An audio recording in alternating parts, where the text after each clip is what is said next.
Hello, I'm Amazing. So are you? And today we're going to be looking at some MetaQuest stuff. There's some things that have been coming out a few weeks ago. There was Assassin's Creed gameplay overview, the next on Quest for October, which was last month, Sniper Elite VR, Winter Warrior, and then another Assassin's Creed launch trailer.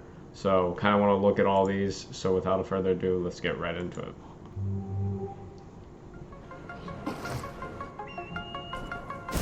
Nexus is the first game in VR for Assassin's Creed. So it's the first time that you can play Assassin's Creed in first person.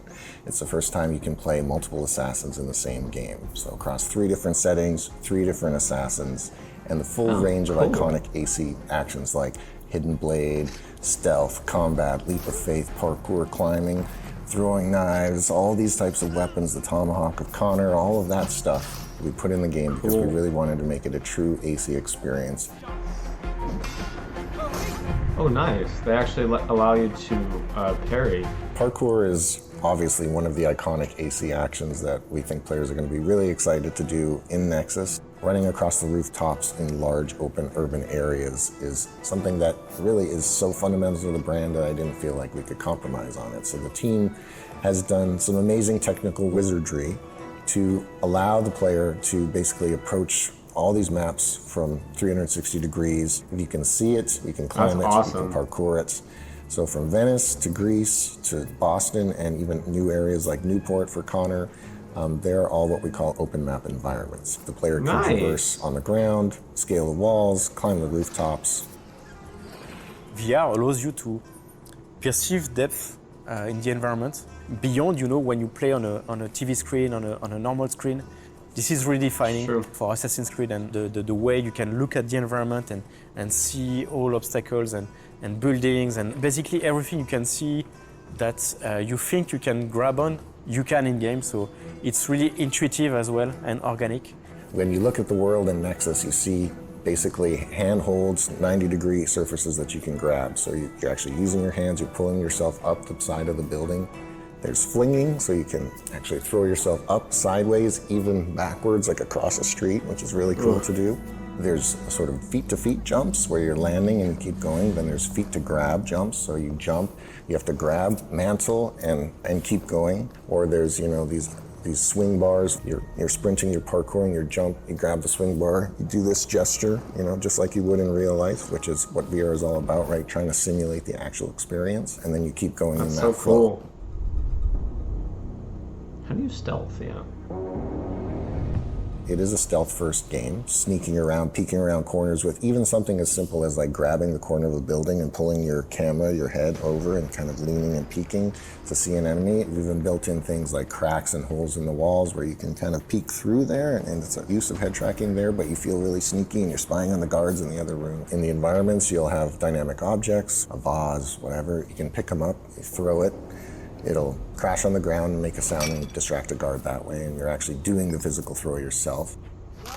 One of the features that we've had that we've always been really excited about is the whistling feature. So you do this with a gesture, you make a ring with your hands and you bring it to your mouth area, we're tracking your hand position, and you hear the assassin whistle, and that will call the guard over and you can stab them in the bush and pull them in or whatever it is that you want to do.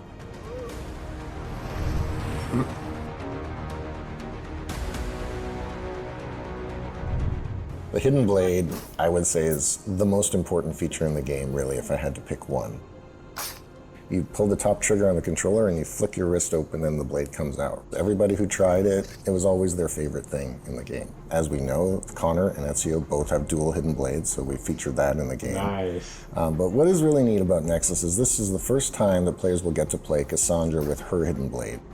And she has just the one blade because we want to, be true to the story, true to the canon, true to the character.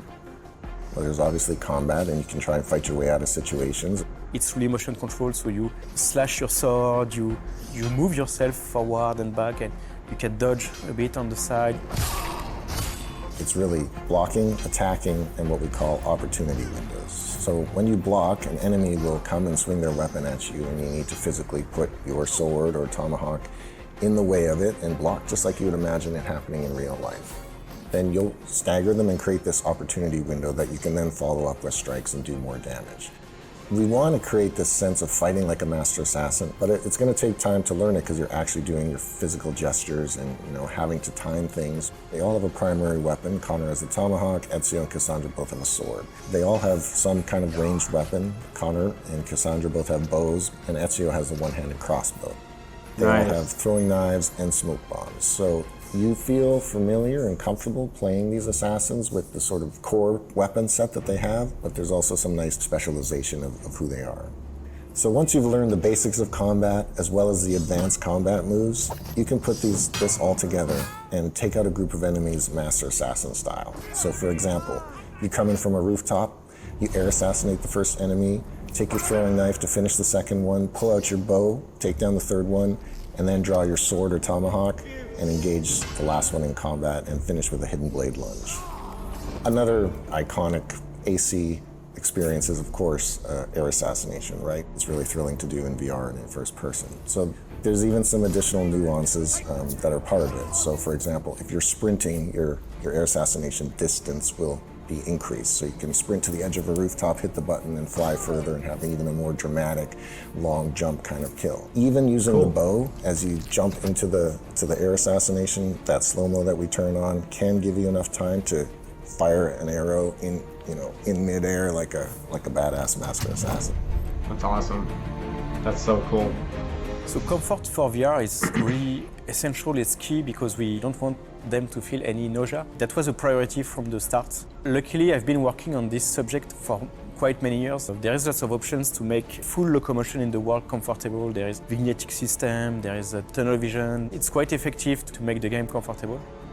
We also have a teleport locomotion feature which allows to remove completely locomotion through the space if you need or if you want.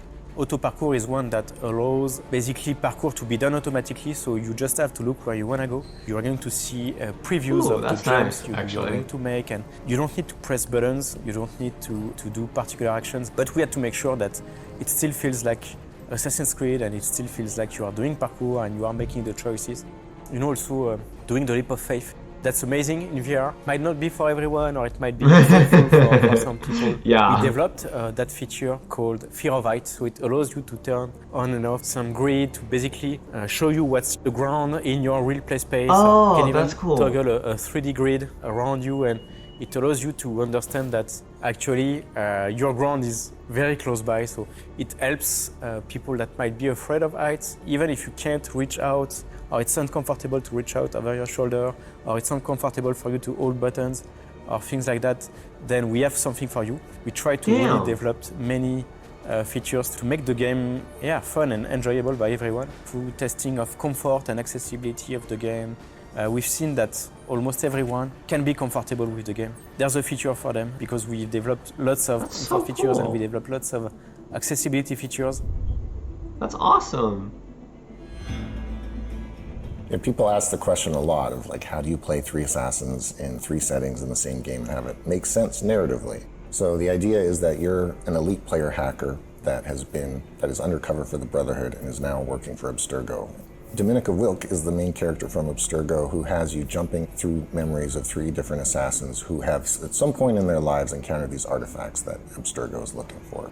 She's actually played by Marina Baccarin, which is really exciting for us. It is a new story. It's not a port of these previous games or assassins. Cool. But at the end of the day, the biggest, most fundamental pillar of the game that we want to deliver to fans is becoming a master assassin, right? Physically stepping into the shoes of these characters and performing all those actions you watch your avatar do over the years, physically doing it yourself.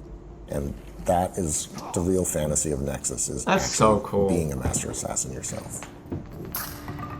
It's like Vader Immortal. I want to play that game so bad. And I have it too. I just need to get around to actually playing it. Alright, so this is the next on quest for October 23rd. Or 2023, I mean.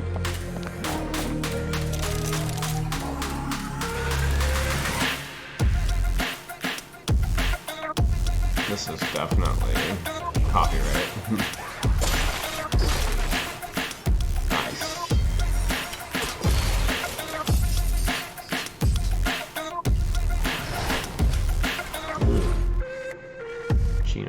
Oh, this looked like an interesting game.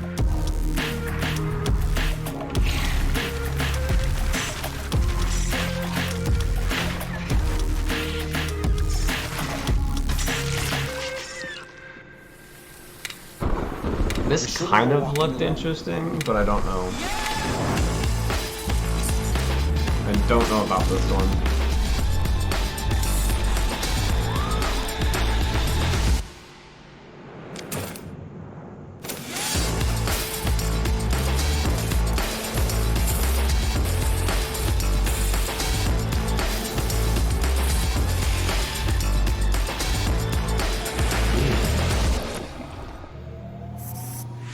Oh, floor plan was a funny one.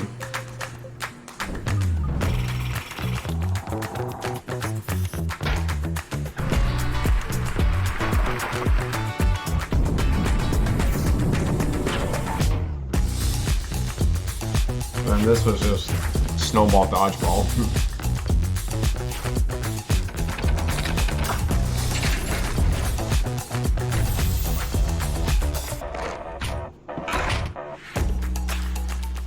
Sushi Ben!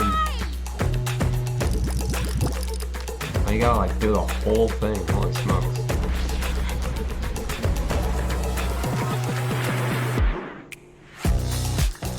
Bam? Oh! Oh, it's like the little Star Wars fight thing. That's cool.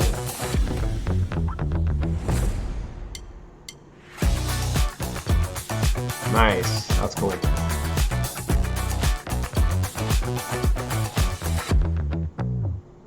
Awesome. And then the next one was more... Rated M for mature. This is Memories Sniper came Elite. flooding back to me over 40 years ago. Memories I'd kept secret for such a long time. I would be dropped in behind the enemy with one purpose: hunting and destroying Nazi secret weapons. Weapons they believed could change the tide of the war. I have to say, Sniper Elite was actually pretty fun. I had some great moments with that game. Damn, My double barrel gun had shotgun. already taken many lives, but there were still many more to take. I am interested in that. That's a DLC, I think. This is the Abstergo Cloud. It's an archive of memories stretching back through time. So I want you to visit these memories and bring back the information I need. Wait, you're Connor Kenway. Good thing for you that I am here, then. Today, you are to see a traitor to the crown, hanged by the neck until dead. Damn.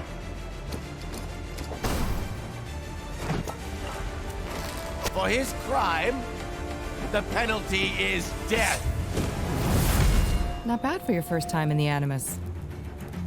That's so What cool. brings you to Zillos? I'm in search of a treasure. The story goes that if the statues in the Temple of Apollo match one another, the path to the bow of Odysseus will be revealed. You want me to find this bow for you. You wouldn't refuse an old friend. Where do I start? Day on the canals with my good friend Ezio. What could be better? Flatter me as always, Antonio. Rizzo is awaiting on delivery of a jewel-encrusted Carnivale mask. Trail his capo. I love this. Humiliate him publicly. In the end, the Templars will succeed. Oh shit.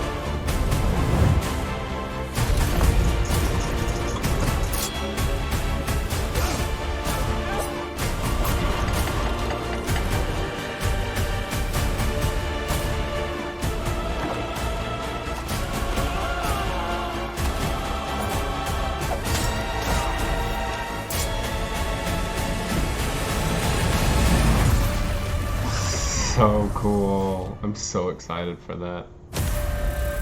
Oh. What the hell? Oh, it's The not Hunter done. Protocol has been activated.